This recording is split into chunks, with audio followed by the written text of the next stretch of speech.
Hi friends, how are you? Welcome back to my channel. This is the third time that I'm filming this video and I'm losing my voice. Pardon me beforehand before we get into anything. I know it's been like a long time since we last talked about dramatic fanfiction, and I think the last time was probably back in January, and I have just read so many great pieces of dramatic fanfiction ever seen, and we have a lot to catch up on. So this video will be a mega list of everything that I have fell in love with dramatic fanfictions ever since we last talked dramatic. First story that I want to talk to you guys about is Sacrilegious Influences of a Midnight Paradise by Saved Ship. I want to talk about this story first because I want you guys to just turn off my video and go ahead and read this story immediately. Go ahead and enjoy it under the sun, on the beach, in your garden, wearing your sundress, because this story is just that much of a vibe. And I know it's super gloomy right now and I'm not doing a very good job painting the vision here, but you get the gist. This story started off as post-war, feature a badass motherfucker Hermione Granger. And now with the case of that character, there will always be some angry old man, and they wanted to keep Hermione Granger from doing more harm, so they wanted to come up with a distraction. For some reason, the distraction that they come up with always take the shape of a Draco Malfoy. So you guys already know how this story is going to pan out for the old man and the couple here, okay? But this story is just that much of an aesthetic. It's like upright and bubbly, light-hearted love affair that is perfect for you to enjoy in the summer. First of all, this story would just make you laugh all throughout because it has so much humor, and the humor that we have is done in a very delicate way. It's done in a very tasteful way. It doesn't make you cringe. Secondly, we have such a big gang of side characters in this story. Like almost every single person who you can name at Hogwarts will probably be featured in this story, and we have so many great original characters as well. And thirdly, we have so many amazing unique parallels of love in this story, which is why I think that it's perfect to enjoy under the sun, because we just have that much romance going on. And of course, for me to fall in love this hard with the story, you guys already know that the moment between Draco and Hermione, the love that they share and the characterization of them both are done to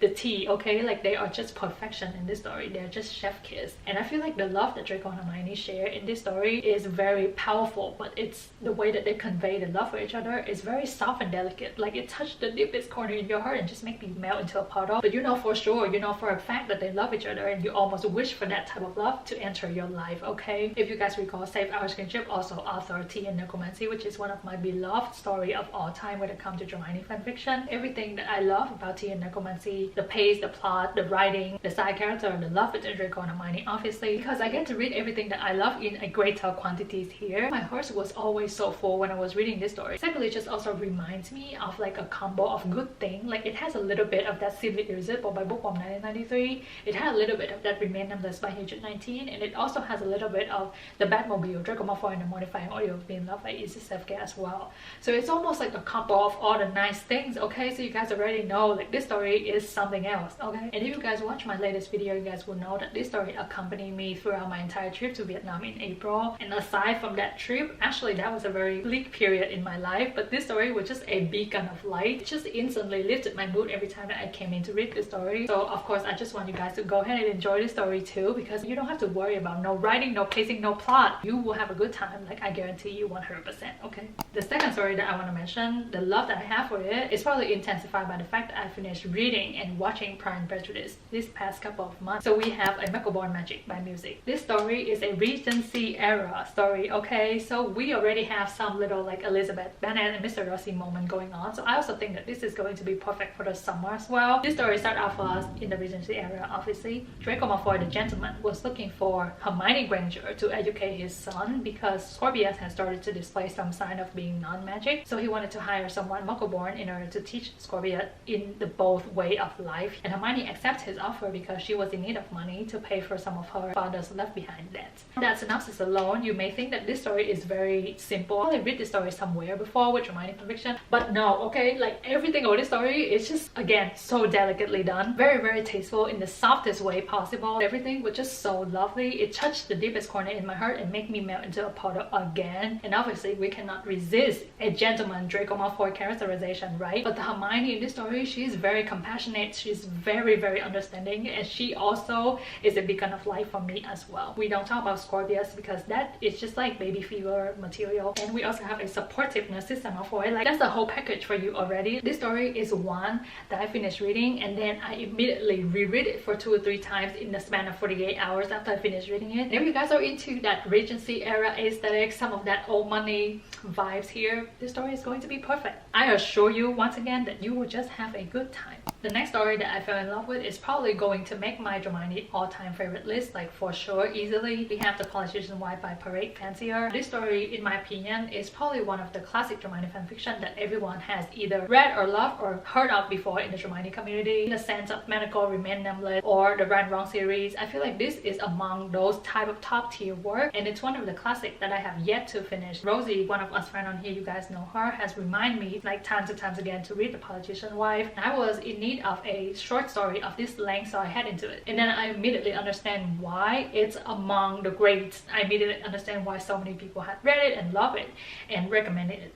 This story is told from Hermione's first-person point of view, and I feel like it's a very rare occasion for me to come across a first-person Hermione point of view. First-person are even rare in the Dramione community, and let alone a Hermione's one at that. So instantly, this story was a very refreshing take for me personally as a reader, especially with like the amount of Dramione that I read. But at the same time, it's very hard for me to summarize this story, and I wanna just take a stab at it and say that this story is Hermione exploration on her middle life crisis. There's her marriage, there's her career, and also there is her Draco Malfoy. This story is one that I would say you have to go out there and read this story in order to experience the full scope of this story, okay? It's just beyond me in order to talk about this story, comment or summarize it, because this is just a masterpiece. Everything about this story is executed to the T, and this is one that I truly believe that phrase live and die for. Everything about this story is perfection. I feel like this is one of the classic. This is a must read when it comes to Dramione fanfiction, and you just have to go out there and experience it. Okay? Go ahead and read this story. It will just give you an entirely different perspective on the love of Draco and Hermione, okay? Next, I waited so long to say this sentence again, but we would be my video if I don't mention Malfoy. My girl is back, you guys. Malfoy is back. One of the greatest news that I have ever received in this year 2025, okay? And she was back with a one-shot, and it's called Red Door 79. This story starts off for us when Draco keep encountering at Red Door when he's going about with his daily activity. And that's all I'm gonna give to you guys because it is a one-shot, and you guys should go ahead and read this story, okay? And every other story by Malfoy for that matter. The only thing that I want to say is that I appreciate Malfoy so much because after reading every single work by her, I can immediately tell if it's a Malfoy story because there's just so much of her effect in the story. But also at the same time, each of her story carries such a uniqueness and nothing is similar to each other, and you will be able to enjoy every single piece of Malfoy story without ever getting bored. I just love reading new Malfoy work and still knowing that this is Malfoy, but still experiencing something new with Dramione fanfiction. And for that reason, like, Malfoy will forever remain my favorite Dramione author of all time. I think she just finished a longer piece of work as well, so if you guys wanted to explore Malfoy, just go ahead and pick a story, okay? 100% confident with this author, so go ahead and read Red Door 79 or any other work, okay?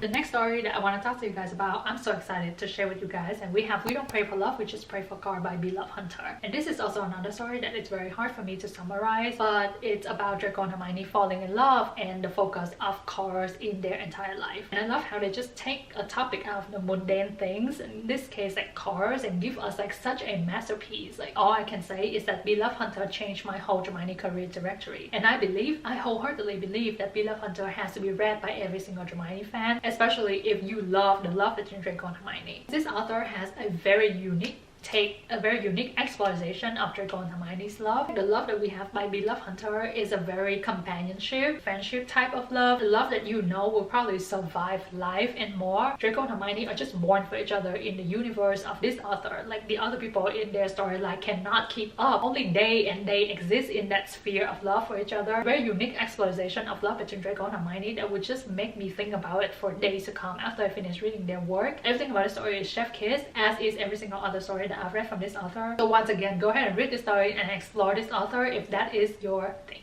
Okay, the next one that we have is something that I have never seen in Dramione fanfiction, and this is like for real unique, okay? And we have Bloody Wonders by Miss Demeanor 1331. This is a story that started out for us when Draco was framed with the murder of 3 little girls on the Malfoy Manor ground. So he obviously is on a revenge tour to kill every single one who has ever wronged him. Unfortunately, Hermione Granger was the lawyer defending him in the case, so he started with her. And you guys tell me if you guys have ever seen such a synopsis in Dramione fanfiction before. And for me to not give it away too much to you guys just have to go there and read this story. I guarantee you that every single aspect about this story will just be a refreshing experience for you. Which is everything about this story is different. You know, your reading experience will also be altered as well. And I will guarantee you that this is a good read, except for a little bit of graphic at the beginning of the video to start, because we have a murder mystery here. So go ahead and read this story if you want some OG, unique, first-hand experience, okay? Because this story will give that to you. The next story that I have is some psycho sim stuff here, and we have Nowhere Else to Go by Craft is Fascinating. Now this story started off for us when Draco Malfoy suddenly show up on Hermione Granger's doorstep, being severely injured and close to death, saying, "I have nowhere else to go." So Hermione Granger obviously had to solve the puzzle of why this man show up injured on my doorstep, like almost ready to see the death himself, but she wasn't ready to solve some other things that come with this man. Okay, so we have a little bit of a history here, so if that's your thing, go ahead and read this story. And I came across this story when I was in this thread about Psycho Sim Draco, so I feel like I asked for Psycho Sim Draco and I get Psycho Sim Draco because the type of love that we have in this story is some of that crazy shit. Okay, this story is written in a very unique way. If you guys have read Normal People by Sally Rooney, you guys will see a lot of similarity between the writing style here, and I have to say that I don't like that book, but I'm thoroughly in love with this story. I didn't think I was that much in love with this story, but I was. Okay, now this story is also some of that like OG experience for me, because you guys know like some of the type of love that I go for with Hermione is like that soft thing, that dry bubbly affair thing, but this story, you know, it's scratch an itch that I don't think I have, and it almost reminds me so much of like Bloody Slutty and Pathetic. So if that's your thing, go ahead and read this story. Okay. The next story that I have is The Shift in Loyalty by Soap One. This is a wartime story featuring a very calculating Lucius Malfoy. He sensed that the Dark Lord has the potential of losing the war, so he had reached out to the Order with a proposition. So we have a marriage of convenience between Draco and Hermione here, because obviously Hermione Granger is always used as a scapegoat. Everything about this story, you know that this is a planned work, but I just love it so much. Like, I enjoy this story. I enjoy every single minute of reading this story, and I particularly love all the characterization that we have in here. I love when fanfiction has like logical and sane characters. Like, they don't really care about moral here because we have a war going on and we gotta do what we gotta do. And if you guys love a little imagination of Draco being lethal to the entire world but soft to one person, this story's got you. I know that this story, you know, the writing, the plot, the details may not go as deep and may not be as grand as some of the other work that I've mentioned in this video, but this story will forever have a place in my heart. The next story is also something else, okay? It's also like an OG experience here, and we have Doppelgangland by Damn Scribbling Woman. Now, if you guys have not read a single work by Damn Scribbling Woman before, I strongly advise that you do so, because they also have such a unique exploration of dynamic between Draco and Hermione. Like, the dynamic between Draco and Hermione are so enemy to lover in a very unique way in all of their work. I've recommended some of their work in my video before, but if you guys don't know where to start with Doppelgangland, because you will also have a good time. Now, this story has a very interesting take on multiverse, because we have a Draco and Hermione being non-magic, just muggle college student, when all of a sudden a magical Draco show up on their doorstep, dropping a magical baby Scorpius Malfoy with them. He needed some baby sister so that he can go ahead and look for his Hermione Granger, because they just lost contact in the middle of a war. So now Draco and Hermione in this college student muggle world, probably our world here, has to navigate this baby and, you know, like some blossoming love between them. Again, this story also features a very big gang, and almost like every single person that you can name in the Harry Potter timeline will probably make an appearance. And I love that the characterization of all of the characters, Draco, Hermione, and all of the side characters, are very aligned to our fandom. And I've already mentioned that this author has some of the best dynamic between Draco and Hermione, okay? So if you guys want that enemy to lover, but you don't really want to go and read another wartime story, I highly recommend reading story by this author, okay? Next, we have a hot little take on marriage law, okay? And we have Love Alive by Ampersand. And there's nothing for me to say about this story except that it's a PWP marriage law story. So go ahead and read this story and have a good time like our girl Hermione, okay?